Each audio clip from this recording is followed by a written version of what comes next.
आज गांधी जयंती के मौके पर अखिल भारतीय परिवार पार्टी के लोग महात्मा गांधी के मुजस्समे पर फूल चढ़ाए। लिंगमपल्ली पर एएफ प्रसाद, तेलंगाना स्टेट इंचार्ज, और अभय वर्मा, बाल गंगाधर, मोहम्मद सलीम भी फूल चढ़ाए।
जय हिंद, जय भारत।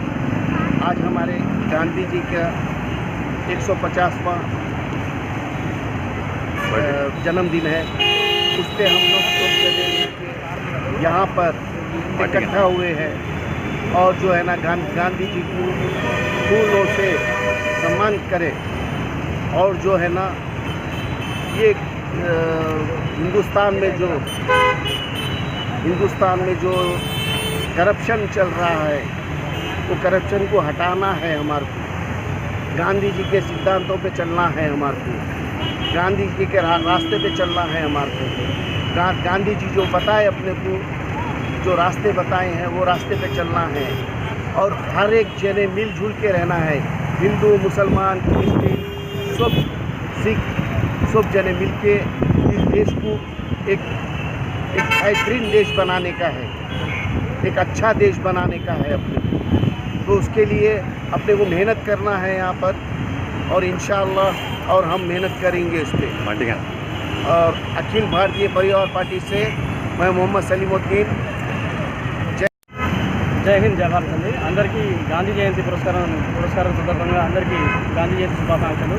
ఈరోజు అలాగే మన లాల్ బహదూర్ శాస్త్రి గారి జయంతి కూడా, సో దాని గురించి కూడా మీ అందరికీ కూడా శుభాకాంక్షలు తెలియజేసుకుంటాను।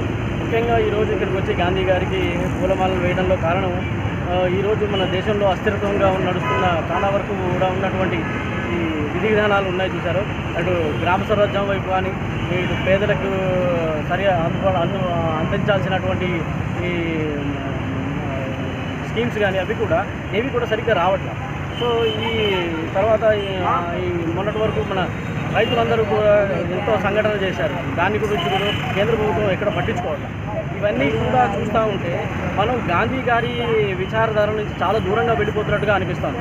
సో ఇవన్నీ కూడా మనం ఏం చేయాలి, ఎలాగా దిద్దుబాటు తెచ్చుకోవాలంటే కేవలం ఒక ప్రభుత్వాన్ని మార్చడం వల్ల, ప్రభుత్వంలో పరివర్తన తేవడం వల్ల సాధ్యమవుతుంది। అది కేవలం అఖిల భారతీయ పరివార్ పార్టీ వల్లనే సాధ్యపడుతున్నట్టుగా కనిపిస్తుంది। వచ్చే 2024 సంవత్సరం ఎన్నికల్లో అఖిల భారతీయ పరివార్ పార్టీ ఒక పెద్ద ఎత్తున దేశం మొత్తం మీద అన్ని లోక్సభ నియోజకవర్గాల్లో పోటీ చేయబోతున్నాం। అలాగే సత్తాలోకి రాబోతున్నాం। సత్తాలోకి వచ్చిన తర్వాత మేమేం చేస్తామో క్లియర్గా స్టెప్ బై స్టెప్ తీసుకుంటూ వెళ్తాం। ఎందుకంటే రైతులు మన దేశానికి వెన్నెముక। రైతుల్ని నడ్డి విరిచే ప్రభుత్వం మనకు వద్దు। కావాల్సిందల్లా రైతుల గురించి, రైతుల కోసం, రైతుల కొరకై పనిచేసే ప్రభుత్వం కావాలి। కానీ మనకు దేశాన్నే వెన్నె విడిచేటువంటి ఈ ప్రభుత్వాన్ని గద్దె దిగాల్సిందిగా మనస్ఫూర్తిగా కోరుకుంటారు। ప్రస్తుతానికైతే మన గాంధీ గారికి 151వ జయంతి జరుపుకుంటున్నాం। సో ప్రతి దేశ పౌరుడికి కూడా గాంధీ గారిలాగా తయారవ్వాలని, శాంతి అహింసల మీదే నడవాలని కోరుకుంటూ ఈరోజు సెలవు తీసుకుంటాను। జై హింద్, జై భారత్। आज मैं समस्त देशवासियों को गांधी जयंती की और हमारे पूर्व प्रधानमंत्री श्री लाल बहादुर शास्त्री की जयंती पर धन्यवाद देना चाहता हूँ।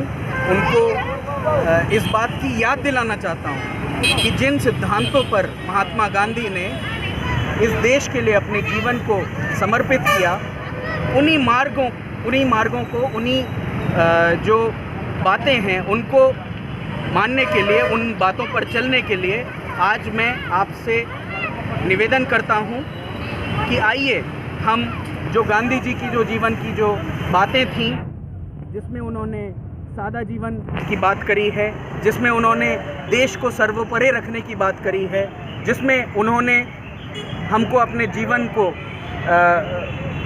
कई मुखौटों में नहीं बल्कि एक चरित्र, एक चेहरा बताने की बात करी है कि हम अपने देश के लिए समर्पित हों और इस देश की बढ़ोतरी के लिए, अपने देश की जनता के लिए, अपने देश की नागरिकों के लिए और स्त्री पुरुष के भेदभाव को मिटाने के लिए, जाति धर्म के भेदभाव को मिटाने के लिए जो उन्होंने बातें करी हैं, हम उस पर अपनी बातों को, अपने जीवन को केंद्रित करें। मैं ये कहना चाहता हूँ कि आज भी ये गांधी का देश है, गोडसे का देश नहीं है। आज भी गांधी की जो बातें हैं, जिसमें प्रेम, अहिंसा और भाईचारा कहा गया है और जिसमें कहा गया है कि मज़हब नहीं सिखाता आपस में बैर रखना, आज हम उन बातों को माने और अपने जीवन में आत्मसात कर लें। इसी बात से मैं अपनी वाणी को विश्राम दूंगा और चाहूँगा अपने भारत के सभी भाइयों और बहनों को कि हम एकजुट होकर के इस देश को पुनः आज़ादी की ओर, आज हमें दूसरी आज़ादी की ज़रूरत है। पहली आज़ादी जो 70 साल पहले मिल चुकी है, मगर आज हमें अपने देश को जातिवाद की आज़ादी दिलानी है, धर्म से आज़ादी दिलानी है, भेदभाव से आज़ादी दिलानी है, महिला पुरुष के अंतर में से आज़ादी दिलानी है। इन आज़ादियों के लिए एकजुट होकर के प्रयास करें और लड़ाई लड़ें। जय हिंद, जय भारत। भारतीय परिवार पार्टी का नारा है कि हम इस देश में किसी भी भारतीय के साथ में जाति, धर्म, भाषा, क्षेत्र या लिंग के आधार पर कोई भेदभाव नहीं करेंगे। हम अपनी पूरे इच्छा से, पूरे हृदय से संविधान का सम्मान करेंगे और स्वेच्छा से अपने नाम के साथ में भारतीय शब्द जोड़ेंगे। तो इसी बात के साथ में मैं चाहता हूं कि जनता अखिल भारतीय परिवार पार्टी का सहयोग करे ताकि हम सिर्फ सत्ता परिवर्तन नहीं, इस देश में व्यवस्था परिवर्तन की ओर अग्रसर हो सके। मैं अभय वर्मा भारतीय अखिल भारतीय परिवार पार्टी से आज 2 अक्टूबर के दिन, गांधी जयंती के दिन, गांधी जी के जन्म दिवस पे, उनकी जयंती पे उनको फूल माला पहनाने आया हूँ। और मैं चाहता हूँ कि प्रत्येक भारतीय जो आज हमारा युवा है, गांधी को भूलता जा रहा है, उनके विचारों को भूलता जा रहा है और नफ़रत की राजनीति को, नफ़रत की आंधी में घुलता जा रहा है, उसको ये चीज़ें भुला देनी चाहिए और गांधी की विचारधारा को अपनाना चाहिए। आज अखिल भारतीय परिवार पार्टी गांधीवादी विचारधारा को लेकर के सत्ता में आ रही है और 2024 में 543 कॉन्स्टिट्यूंसी पे इलेक्शन लड़ेगी। और हमारा सिर्फ एक ही मोटो है कि गांधी को इस देश में पुनः जीवित करना, उन विचारों को जीवित करना जिसको लेकर के हमने इस देश को आज़ाद कराया था। आज कहीं ना कहीं उन विचारों में डिफरेंस आता जा रहा है, युवा उन विचारों को भूलता जा रहा है। हमें इन विचारों को पुनः जागृत करना है और मैं देश के प्रत्येक युवा से बोलूँगा कि हमें गांधी जी को पढ़ना चाहिए, हमें किसी की बातों में नहीं आना चाहिए और गांधी की विचारधारा को अपनाना चाहिए। गांधी जी एक ऐसे व्यक्ति थे जिन्होंने स्वयं अकेले चल के इस देश को, बाद में उनके साथ लाखों करोड़ों लोगों ने जुड़ के इस देश को आज़ाद। मैं चाहता हूँ कि आप सब लोग वापस गांधी की विचारधारा से जुड़ें और देश को विचारधारा के स्तर पर आज़ादी दिलाएं। चलिए इसी बात मैं अपने बातों को पूर्ण विराम देता हूँ। जय हिंद, जय भारत। 2 अक्टूबर के दिन अखिल भारतीय पार्टी परिवार की ओर से गांधी जयंती के मौके पर गांधी जी की गुलपोशी की गई और मैं तमाम हिंदुस्तान की आवाम से गुजारिश करता हूँ और अपील करता हूँ, आज गांधी जयंती के मौके पर महात्मा गांधी जो हमारे मुल्क के फादर ऑफ नेशन हैं, उनके सिद्धांत पर चलते हुए, उनकी कुर्बानियों को महसूस करते हुए मुल्क की तरक्की, यूनिटी, इंटीग्रिटी और डेवलपमेंट के लिए, भाईचारगी के लिए काम करें। और बार बार मेरी यही गुजारिश है, हम इत्तेहाद और इत्तेफाक के साथ मुल्क की तरक्की में खांधे को खांधा लगाकर हर हिंदुस्तानी को एक दूसरे के भाई बहन समझते हुए, उसकी हर चीज़ से हमदर्दी करते हुए मुल्क को तरक्की दिलाने की कोशिश करें। अखिल भारतीय पार्टी परिवार का यही एम है कि मुल्क के अंदर शांति हो, मुल्क की तरक्की हो और मुल्क को जो हमको महात्मा गांधी ने आज़ादी दी थी, हमको वो आज़ादी चाहिए, भेदभाव नहीं, हमको आपस में लड़ना नहीं है, हमको मुल्क की तरक्की के लिए काम करना है। जय हिंद, जय भारत।